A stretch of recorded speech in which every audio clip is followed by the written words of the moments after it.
Welcome to our YouTube channel. Here we're talking breech positioning and how to get baby to flip head down. Subscribe if you haven't already to our channel. We have loads of video for pregnancy, postpartum, and pediatric care. We're here for you. Ask questions, check our community page, whatever you need, whatever best serves you, we're here for you. Today we're talking our top 10 positions and movements for breech babies. We're gonna basically hold each position 20 seconds and give you about a 10-second transition so that you kind of know what the rhythm is gonna be for this. Our whole purpose of doing this is to keep movement, is to keep moving throughout any of this. We love movement in general as chiropractors. The joints moving are key to baby positioning and going head down, which is where you want baby ideally to be for prepping labor and delivery. So here we go. We are actually going to start with the iliopsoas muscle. It is part of the Webster technique. So when we as chiropractors are working on your body with the Webster technique, which again is a technique you'll hear as a way to flip a breech baby or position the pelvis in a more neutral position so baby has lots of space to come head down.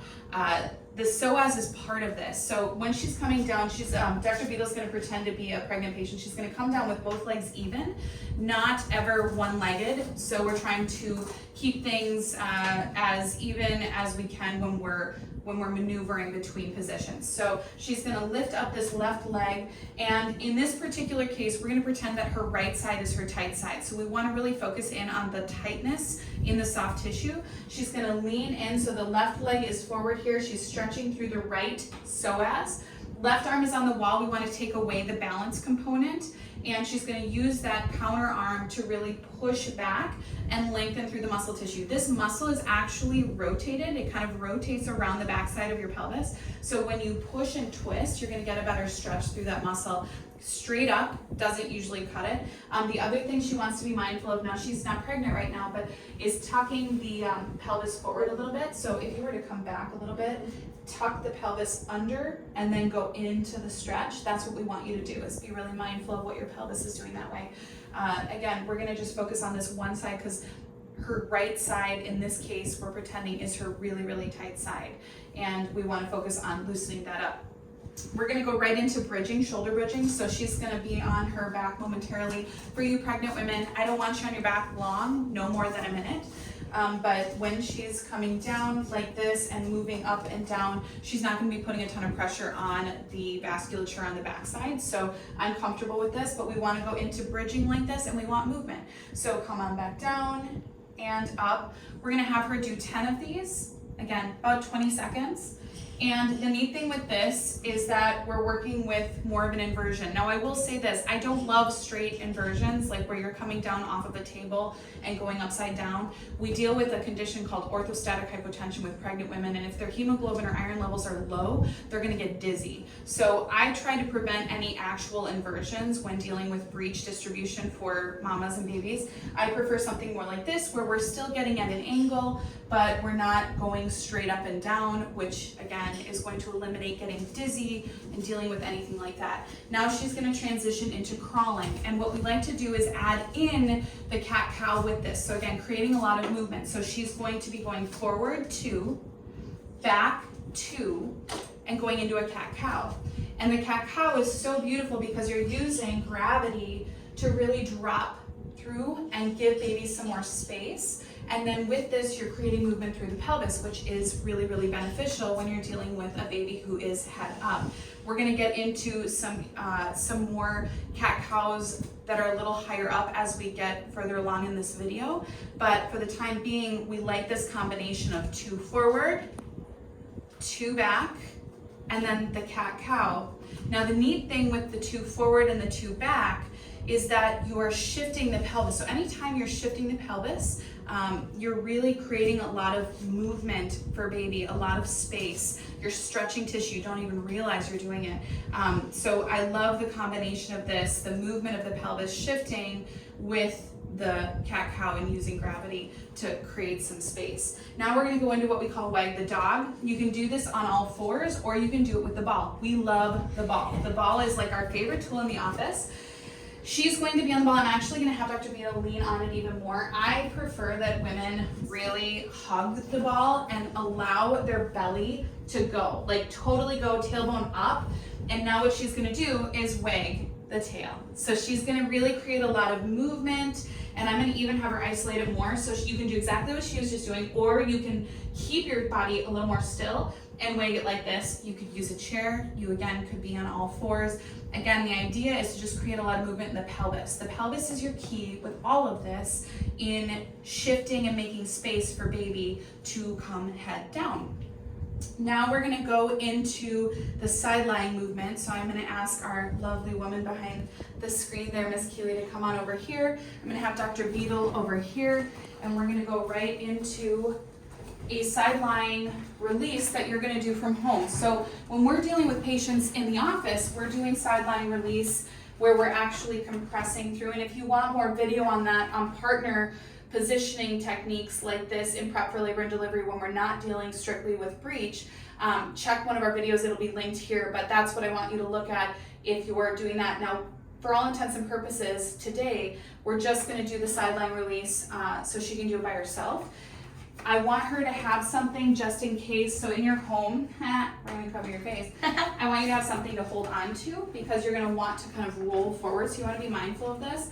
What you're gonna do is take the top leg, drop it, you're gonna leave this bottom leg here. It's about keeping your legs kind of stacked here, but what you're doing is getting a stretch through the tissue that's attached to the tailbone back here. When you do that, your tailbone has access to kind of move backward, which creates space in the canal for baby to move down. So this is wonderful if you're able to kind of position yourself to lay here. Again, I'm just gonna have her hold for about 20 seconds. Ideally, do both sides, but if you only have time to do one side, I want you to pick the tight side, kind of like we did with the iliopsoas. I like when you can pick just one side and then really focus on breathing through it and relaxing through it and making sure that when you get up, you're feeling more even. So you got that tight side, now you feel more even. And that's again what we're looking for, is keeping the pelvis more even, more neutral, anything like that.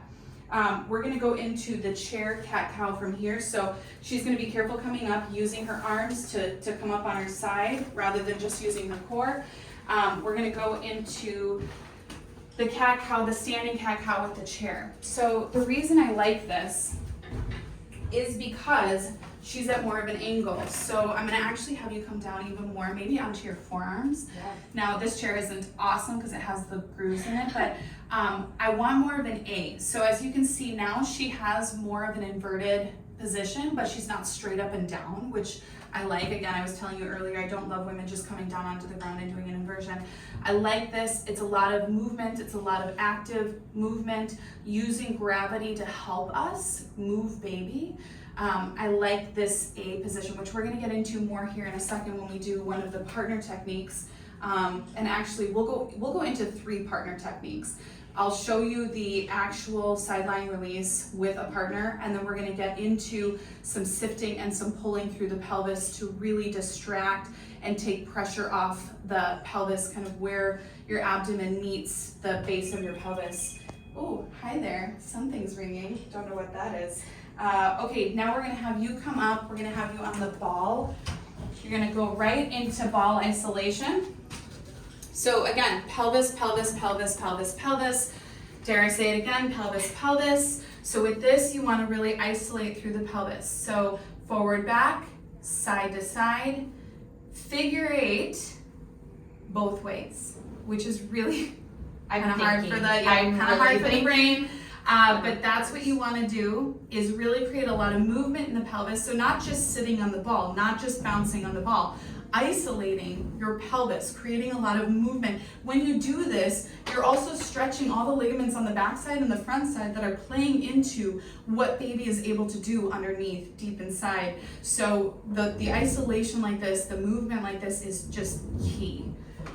Now we're gonna get into the partner positioning technique. So if you've done all the other stuff, incredible, incredible, incredible. And if you have a partner around, awesome, put them to work, let them help you. These next 3 techniques are gonna be with a partner. Okay, so we're gonna start with the sifting. She's gonna hug the ball again. Again, I love when women are able to put their body weight on the ball.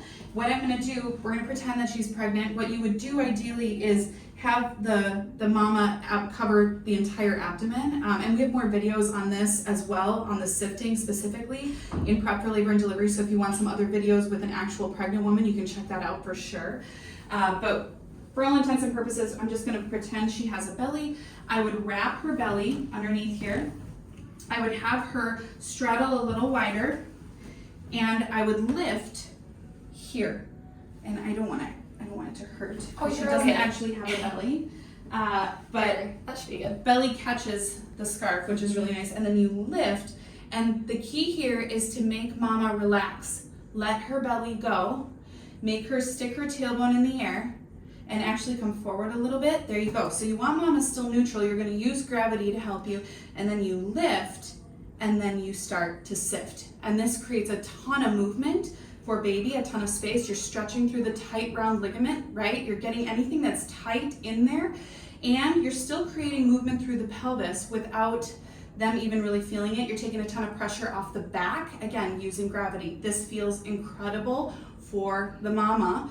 And, you know, if I'm making assumptions, I think it probably feels great for the baby as well. I mean, it feels great right now. Feels I'm not really even- good right now. And then from there, what you do is you have mama come down. So go ahead and get rid of the ball. Okay. And you're gonna use this pillow. She's gonna come down on the pillow, There we go. and she's gonna be at an A. So I'm gonna have you lean forward even more. Yes, beautiful, just like that. What she's gonna do is let her body go. So you could even be, can you get down even lower? I don't want you that low. Okay, so stay on your forearms. What you're gonna do though is bring your legs back so that you're at an angle. So you're creating more of an A. So you're gonna bring your body forward, legs back even further. Like this way? You got it. Okay. Beautiful. And then what I'm gonna do is pull. So I'm on her pelvis, I'm not on her belly. No belly here. You're just pulling on the pelvis, you're distracting, you're taking a ton of pressure off that space that baby needs. And it should feel pretty darn good. But again, stay off the belly and just pull, making sure that she's staying at an A. And this, I would say, same thing, about 20 seconds. If mama's getting dizzy, don't push it, don't do it. Stay away from any dizziness, any nausea, any discomfort. You don't need to push through this stuff. This is not the type of stuff that you push through. It should all feel really, really good. The next technique we're gonna go into is the sideline release that we already did when we were doing it individually. I just want you to see the compression again. We'll put another video in here so that you can see what it is that we're talking about if you want to see it with a pregnant woman, because this is something that we do just in prep for labor and delivery without being breech. But if you're wanting to do it with a partner, again, it feels pretty darn incredible. And you can do this on the floor too. We're gonna do it on the table here because it's better for viewing. But she's gonna drop this top leg. If you were on the floor, obviously her leg wouldn't drop quite as far, but you stack the hips, hip, hip, not pelvis, but hip. You stack, and then you push straight down. And it feels incredible, usually right on the pubic symphysis and the tailbone area, the sacrum. Again, creating an opening for baby to transition down, to create some space for the pelvis. It really helps with that inlet, kind of opening things up. And again, it feels incredible. Okay, that's it. That's all we've got. Do these on the daily, keep moving, don't stop moving. If you can only make it through 2 or 3 a day, that's fine, but keep moving. Don't ever stop moving when you're trying to work with baby positioning and moving baby head down.